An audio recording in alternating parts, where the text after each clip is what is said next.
Let's do it on three. 1, 2, 3. One half a step too late or too early, you don't quite make it. 1/2 second too slow, too fast, you don't quite catch it. On this team, we fight for that inch.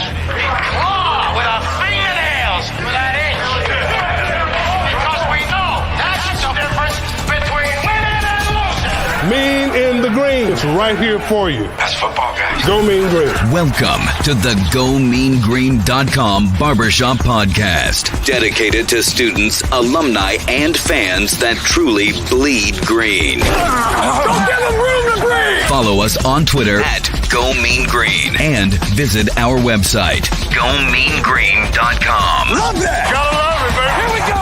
Now, your hosts of the GOMEANGREEN.com Barbershop Podcast, Evan, Harry, and Ashton. So what hit it? Let's go.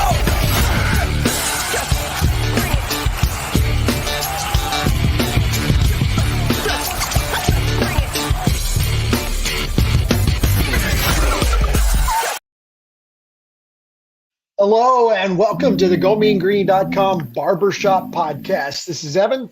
This is Harry. This is JD. As always, that's fluid as it needs to be. So, guys, this game this weekend, I think most people were just probably sick of it halfway through the game. But for those that stuck around for what was really a great homecoming crowd for such a miserable day, saw a really great game. We just managed to come up a little short. Yeah, absolutely. I mean, it's one of those deals. If you watch the first half of that game, you thought it was over. And then, as they have been, even against Tulane, they're the comeback kids. And it's just a heartbreaker to come up so close to beating one of the better teams, I think, in the American Conference in Memphis. But again, I think the silver lining is Eric Morris is the real deal. I mean, Chandler Rogers is the real deal. There's some things about this program that you can definitely hang your hat on, even in a frustrating loss like this. Absolutely. I mean, fell down 31-10 at halftime. We talked about this back when the schedule first came out. This was Murder's Row. I mean, you got Tulane, Memphis, UTSA, SMU back to back to back. And I think if you had told us the first of the year, especially after the Cal game, if they played the first two, Memphis and Tulane, and lost by a combined 10 points, I think we'd have took it. We'd have been pretty excited about it. I think the way that each loss has happened, it definitely. I kind of told my wife afterwards when she comes home and I'm hoarse, and I'm like, we fall down, 27 points, 28 points, whatever it was, and then you lose. The way we lost, I was like, a part of me kind of wished we would have, got beat by 21 points. I feel like I would have felt better afterwards. But at the same time, as we've mentioned the last few weeks, this team continues to trend up. I mean, they're falling short, but I mean, we're sitting here at 3-5, and we're 4 possessions away from being 7-1. And I think that's something we've got to look at. As bad as the defense has played, they've made stops and sometimes, but they didn't make the stop this week, obviously. But I feel like they are to a point improving. But this offense, I mean, like Harry said, I mean, Chandler Rogers is the real deal. I mean, this is probably one of the most fun offenses in the country right now. So we had 591 yards of total offense. Memphis had 600, 9 more than us. It does not help that our defense allowed 600 yards, but we kind of knew that was a situation. We knew that was going to be our Achilles heel this year. I tell you guys, at the fourth quarter, when there was 54 seconds left or 46, I can't remember exactly, when we scored, the first thing I thought was we scored too quick because Memphis showed that they could move the ball quickly. Yeah. When I saw that, we've already talked about this, but when we saw how much time was left, it was like, man, they're going to score. I mean, that again, go ahead. I think it was a combination of the 40 seconds left. They had all 3 timeouts, and then college football, when you get a first down, the clock stops. So, I mean, 40 seconds in a college football game's, almost 2 minutes in an NFL game. Yeah. Right. So when I seen that, I'm sitting there celebrating. I'm yelling at the TV when Chandler Rogers scores. And then I'm like, oh, my God, there's still 40 seconds left. Like, there's too much time. But Yep. at the same time, you can't tell them not to score. That's right. But yes, I would have liked to seen another 20, 25 seconds come off the clock. Is it kind of amazing to see we had 411 passing yards and 180 rushing yards? I mean, not for me, not with this offense. I mean, If somebody would have told you, Harry, though, at the beginning of this season with the running backs that we had, it was going to be 411 to 180. This is different. I mean, let's be honest. Seth Luttrell took the air raid in the run direction. I mean, in a big way. And I think his reasoning behind that was probably legit in that we had, a much better running game and, offensive line and running backs and everything else.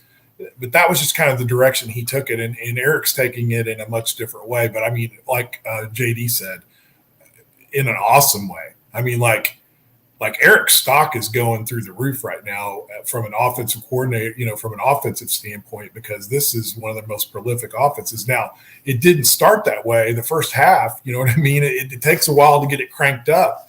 But boy, in the second half, man, it was extremely impressive. And so many receivers, I saw we lost a commitment from one of the receivers we had committed. And it's like, who cares? I mean, you know what I mean? We got so much depth, so many guys with good hands and speed, that there's a lot of weapons with the wide receiver in the passing game, I would say for sure. The defense, obviously, because where we've ranked, because of what we've allowed, the offense is doing all it can. They can. They're scoring points. Obviously, we're one of the top scoring, teams in the country. Are the defensive problems solvable for the rest of the season? Or is it just a situation, not of X's and O's, but it's the Joe's situation? What's the answer for the defense for the rest of the year? I think it's a Joe situation. I think that we were not built to run a 3-3-5. I think that, I had actually an ex-player reach out to me after the game and tell me, North Texas does not need to be running a 3-man defense. We're not built for it. We can't get the athletes. I mean, my argument to that is, Iowa State's not getting 5-star guys to come to Iowa, but they've been one of the best defenses. I think that Coach Cratch, Coach Capone, I think we're going to see a lot of JUCO guys. I think we're going to see the portal hit hard. I think, the rest of the season, I would like to see some younger guys. I know we're seeing a lot of Javen Anderson right now. We're seeing some freshmen get out there and kind of see what they can do. But no, to answer your question, I don't think this is going to be, fixed. I think hopefully we can continue to improve and get, a couple stops along the way. But I think this is going to be a long process. It's going to be next year at least, but I would like to see these guys at least get a full off seasons. I know a lot of people are calling for, fire Capone and, change all this.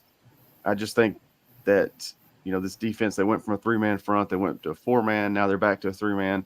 I would like to see this, played out and see if, give them an off season to try to bring in some difference makers before I completely, it's maddening though. It's frustrating to give up 25, 35-yard passes, while you're playing 5 guys back in the secondary. I'm sorry, there are scheme issues here that have to be addressed, and that does fall at Capone and ultimately Eric's feet because Eric hired him. But I don't get that. I don't get when we have almost like a prevent defense, and yet they can still pass underneath us, and we've got big cushions on the receivers. To me, there are some things that are wrong with this system that need to be addressed, or we're not going to win another game this year if we keep giving up that kind of stuff. So let's talk about that last drive that they had. There was a lot of questions. Even the announcers are like, why are they playing that type of coverage, knowing the situation they're in? I mean, was everybody thinking the same thing? What was the thought process there? It looked like they got super aggressive there at the end. I know Jeff just asked if they were in a 3-3-5. I've honestly not went back and watched it because I was so frustrated. I was just trying to get out of my living room without breaking my TV at that point. And I haven't went back and watched it, but to me, it looked like, it looked like they tried to get aggressive. They sent a few extra guys and just kind of got a cornerback out there on the island. To me, he wasn't super out of position, but it looked like to me he was more worried about getting a pass interference call. And honestly, me at that point of the game, I would have rather seen him tackle the guy and get the 15-yard penalty and, at least us get another chance to try to stop him as opposed to, letting him catch the touchdown and then hugging him. That was not best case scenario at that point. But Jeff's right in his point, assuming they were in a 3-3-5 or a variation of that. Same thing happened in Tulane.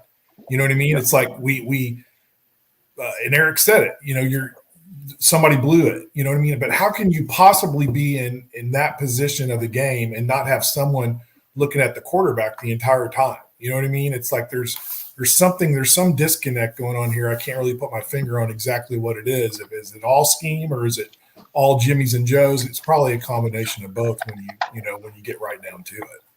And that's like you said, Coach Moore said, the Tulane game, it was one linebacker gets out of position, their quarterback gets to run it to the house. And that's the ball game. For the most part, 10 guys are in their spot. Defense, one guy's out of spot. It makes it look horrible. They've just got to start making some plays. I know there was one play right before that I tweeted out about that our defense, I think it was the defensive end we got from UMass or the Rutgers. I think it's UMass where he came UMass. That dude got held. He got tackled. They had his jersey. They pulled him down. It was a blatant hold. I'm like, that's a 10-yard penalty right there. That's could be the difference in the game. Instead, they get a first down. They run out of bounds. That's a 25-yard swing right there. I saw that too, but what went through my mind is this is our first year in the league. These are AAC refs. You think they're going to give us any breaks on anything like that towards the end of the game? Probably not. You know what I mean? I think that's those calls are going to go against us. But I agree that was a very clearly a hold. But not to be devil's advocate right here, we did just play two of the top, I would say 3 or 4 teams in the conference, and we played toe to toe. To me, that is super positive. It's not the results we wanted. I don't want the defense giving up 600 yards moving forward. But even after that, we lost by, 3 points. Not to have a moral victory or anything like that, but we're hanging with the top of the conference day one. But I'm going to play devil's advocate on his too, because the whole game, I felt like probably stuff wasn't being called both ways. They had 4 penalties which is extremely low. We had 7 for 55. So it's not like we were getting called left and right. I felt like the game, as much as, I felt like, and I hate to say it, but I didn't feel like, with that one, I know which one you were talking about that was missed, the hold, but I still feel like all in all, it was, pretty evenly covered. Just wasn't a high penalty game. Yeah. And I want to say too, give Memphis credit. Especially in the first half, that quarterback was on fire. He was really accurate. And I get why he's highly thought of because, that's a good football team. Like JD said, we were toe to toe with, I think, one of the better football programs in the AAC for sure. I'm still trying to figure out how on a wet, cold day in Denton, well, it wasn't really that cold, but a wet day in Denton, as miserable it was, there was one turnover, one fumble that entire game, and that was Rogers. But I would have thought for sure, would have put money on we would have seen more turnovers in that game. Yeah, this team, like you said, they've been super disciplined. They've took care of the ball. Rogers' numbers on the year: 19 touchdowns, 1 interception. That's unbelievable. That's tops in the country. And, they haven't been super penalized. There hadn't been, this back breaking, pass interference, hold, stuff like that. So, there is some positives. And there's defensive positives. I'm sitting here looking at the defensive stats. Jordan Brown, man, we got to watch out for him in the portal. Is he a junior? This guy is 10 total, led the team in tackles. 5 solo, 5 assisted, and then Javen Anderson. Again, another portal worrisome. There, 9 tackles for a true freshman. If this guy's the real deal, JD, wouldn't you agree? Is the defense getting better, or is it a situation of? I feel like they're getting better, but maybe it's just because we're coming into the teams we're coming into that it looks worse than it is. But I feel better about how they were playing. They held them in some key 4th down, got the ball back. But maybe it's just skewed because of the teams, the caliber we're playing right now. Yeah, I think this team, and I was talking to Harry earlier, if this team could go back to an FIU game, I think the way we're playing right now, the way FIU's playing, we went completely opposite directions. I think we beat that team by 21 points right now. I mean, this offense is clicking. The defense is getting better. But, yes, I mean, I think Memphis, Tulane, those are two of the best offenses in the country. Yes, we gave up 600 points or 600 yards. It felt like 600 points, 45 points. But,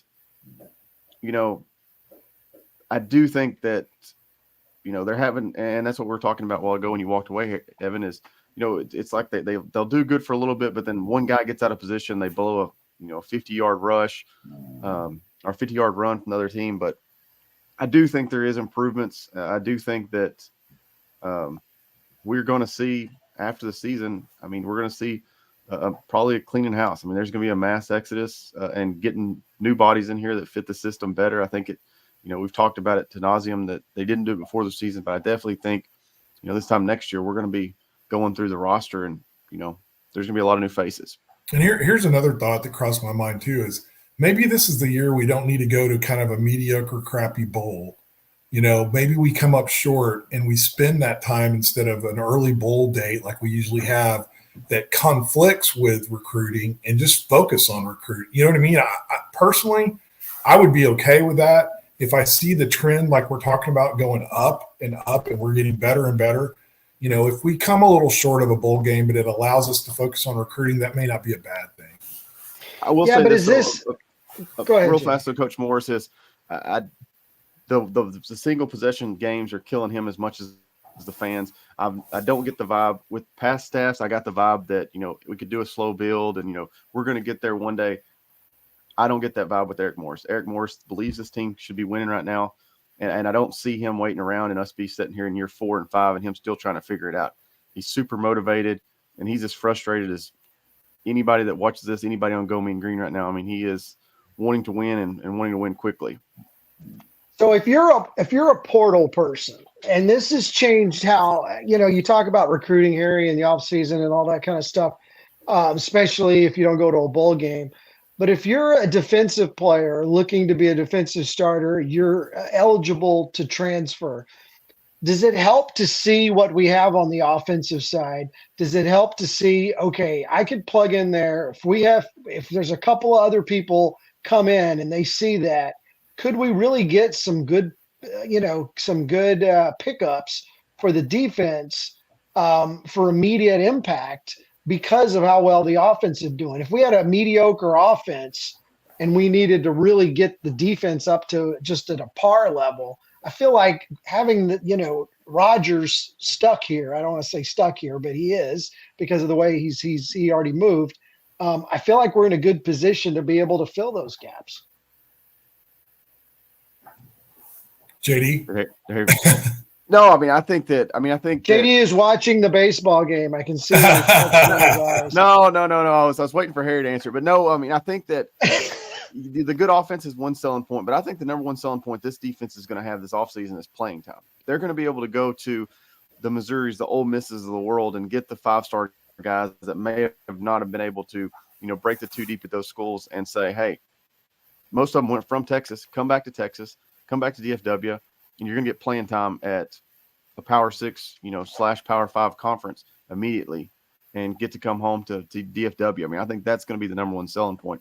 Yeah, it's exciting that, with this offense, Chandler Rogers, I think we've seen it that if we could just put in a mediocre defense, we're probably looking at 6 to 7 wins right now.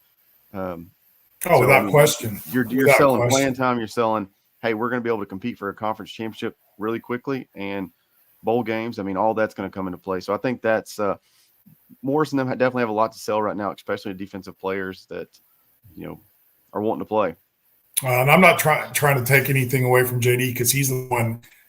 You got this information when we talked earlier, but Chandler Rogers is not a safe bet because he could graduate and be eligible immediately. Okay, so that's number one.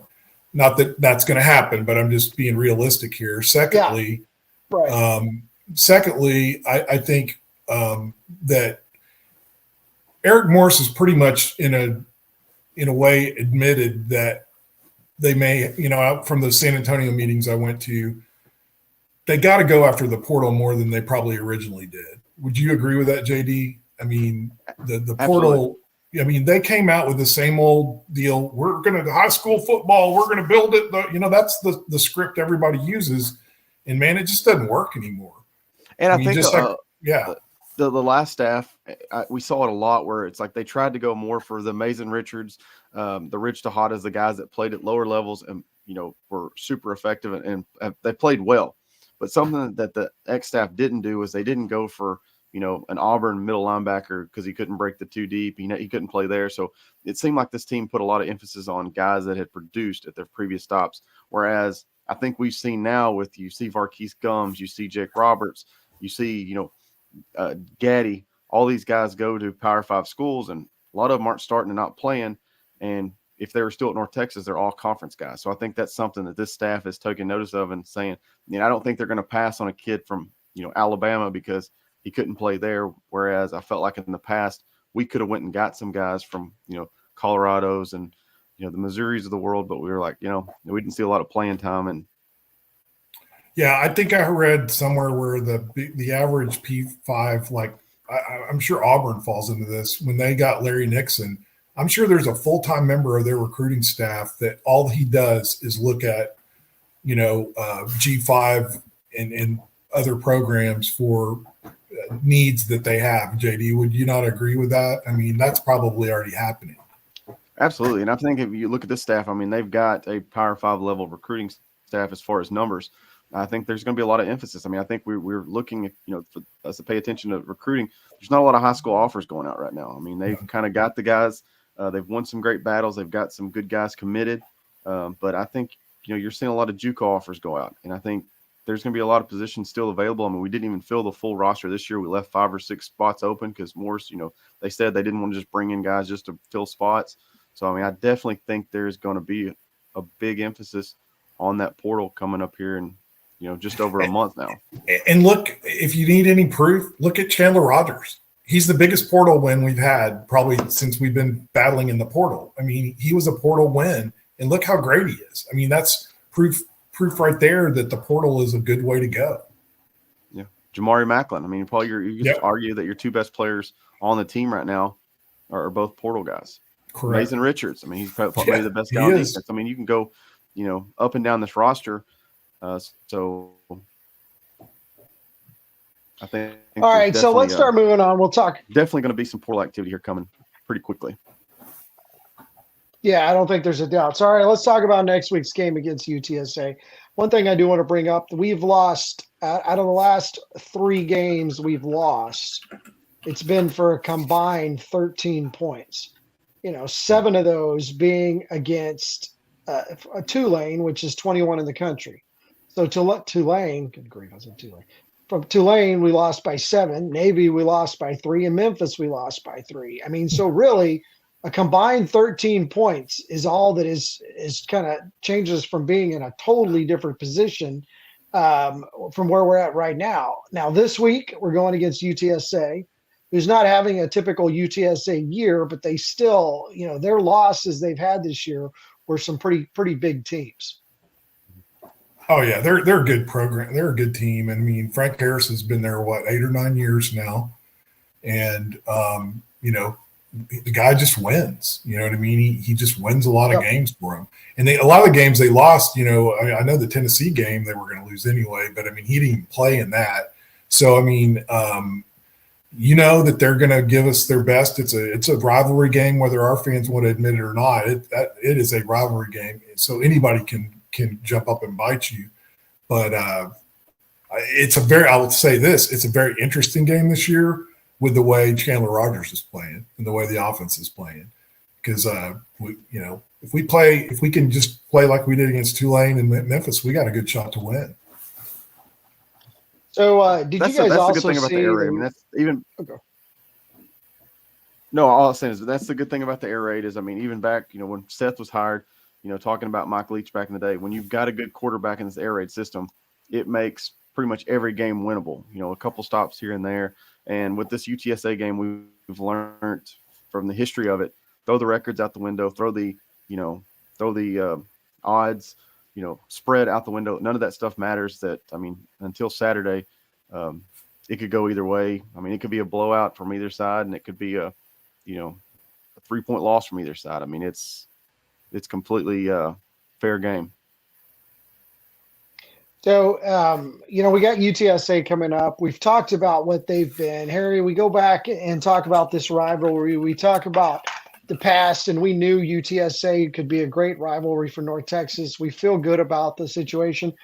Did you hear about and surprised that UTSA students voted down their big athletics fee vote? Did you see that? Yeah, I did. And it seemed to me that everybody was just kind of everything was rolling to keep them, more visibility because of this. And this seemed to be kind of an unexpected bump. Yeah, you would think that, but I would say this, Evan, UTSA, they've been doing a lot of stuff with smoke and mirrors. I mean, Frank Harris, honestly, has been a major reason why they've had such prolific teams the last few years. I tip my hat to them. They won 2 Conference USA championships. We never won one. And I think that's right. Mainly because of Harris. Frank Harris has been there 7 years now, and he was not even recruited by Jeff Traylor. He was recruited by Frank Wilson. So, again, I think the reality of it is most of their students there, a lot of them are trying to get into UT Austin. I don't think that there is as much loyalty as they profess. Now, I do think their town supports the team a lot better than we do in Denton, unfortunately, because there are no other pro sports teams other than basketball. They don't have a football team down there. Right. But I would say this. I would say that that's disappointing that for them that it didn't happen, but it did not surprise me. And I'll say this too. I think if we did it at our school right now, the timing and the way things are and everything else, it could be challenging. I think there's just, with the cost of education going up so high and tuition going up so high, people are just getting fed up, with universities and college in general. So it's a tough environment. I'm glad we don't have to go out and try to get a vote like that today versus when we did it. Yeah, it's a tough time to do it. It's a tough time to do it, and they've done a lot with, like you said, a lot of the town definitely supports. We know how a lot of the people that are in the stands didn't even really go to UTSA. They're just there to support the team, which is a great thing to have. It's a good thing. It's a good thing. Right. It really is. It truly is.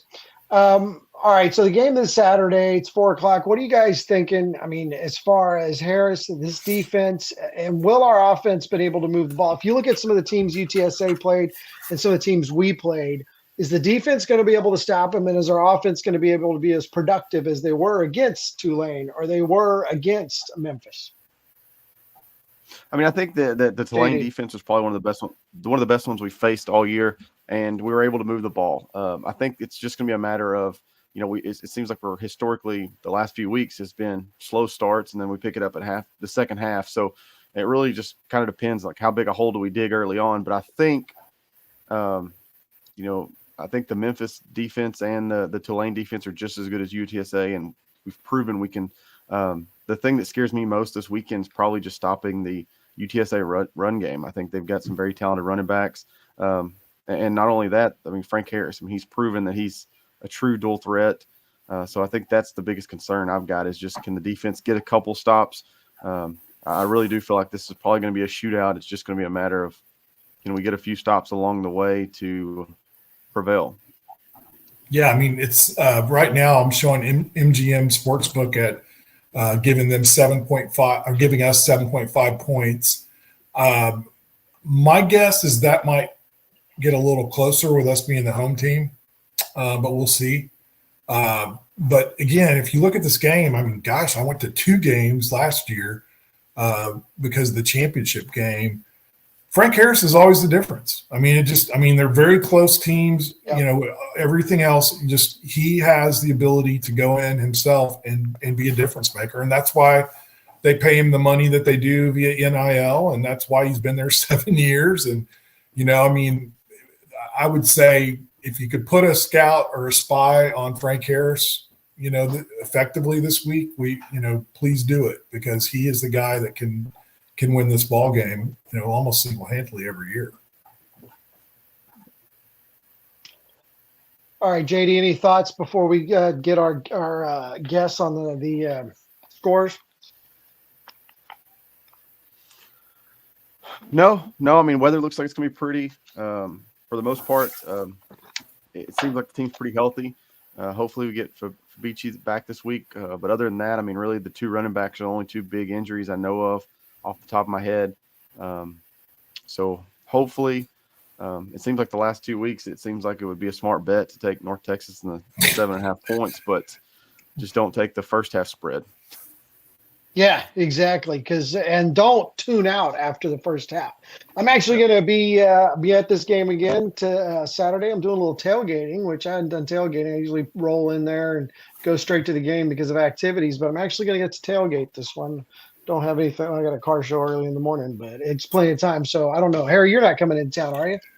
Yeah, well, I am. The plan is that I am, but that can change. But I plan on being there. But I wanted to say this, that we will have the basketball players through the Mean Green Collective stopping by Tony's Best Damn Tailgate in Texas again. So if you want to see the players and possibly some of the coaches, feel free to drop by there because they should be making an appearance. So I definitely want to plug that for sure.